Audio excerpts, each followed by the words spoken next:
पिताजी की बात से उनके दोस्त की आंखों में आंसू आ गए। लेकिन मां का मुंह फूल गया। पिताजी को भी पता था कि मां नाराज है, क्योंकि बर्तन की आवाज कुछ ज्यादा आ रही थी घर से। लेकिन मां की इतनी हिम्मत नहीं थी पिताजी को कुछ बोले। और मैं तो फिर क्या ही बोलता। बारात 5 दिन बाद गई। निर्धारित समय पर फेरे भी हुए। और मैं अब बताता हूं, वो तुम्हारी दादी थी। मेरे साथ फेरे ना सिर्फ तुम्हारी दादी ने लिए बल्कि उसके पिताजी यानी कि मेरे ससुर ने भी लिए, उसको गोद में उठाकर। कनिका बस अब शांत और चेहरे पर मुस्कान लिए सुन रही है। कनिका, फिर दादी घर कब आई? दादाजी ने फिर सुनाना शुरू किया।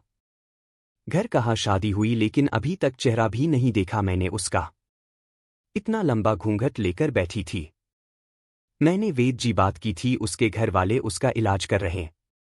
मुझे पता चला कि एक जंगली झाड़ी को पीसकर उसका लेप लगाने से जल्दी ठीक होता है। मुझे जल्दी थी इसलिए सबसे पूछता रहता था। 3 साल तक उसके घर वालों और मेरे घर वालों से छिपकर मैं उसके लिए वो पीसी झाड़ी उसके घर भिजवाता था। असर हुआ उसका, मेरे प्यार और विश्वास का। 3 साल और कुछ महीने बाद वो चल पाई और फिर मेरे घर आई। कनिका सुनती रह गई। आश्चर्य से उसकी आंखें बस दादाजी को देखे जा रही थी। राजीव की आंखों में भी आंसू थे।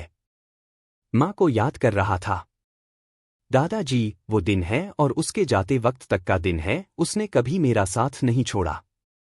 कभी कभी लड़ती थी तो मैं कहता था कि ज्यादा लड़ेगी तो तेरे बाप को ले आऊंगा, उसने भी मेरे साथ फेरे लिए है। यह सुनकर तीनों जोर जोर से हंसने लगे। दादाजी को जोर से खांसी आने लगी तो राजीव ने कहा, बस कनिका, अब इन्हें आराम करने दो, रात भी हो गई है। कनिका ने जाते जाते कहा।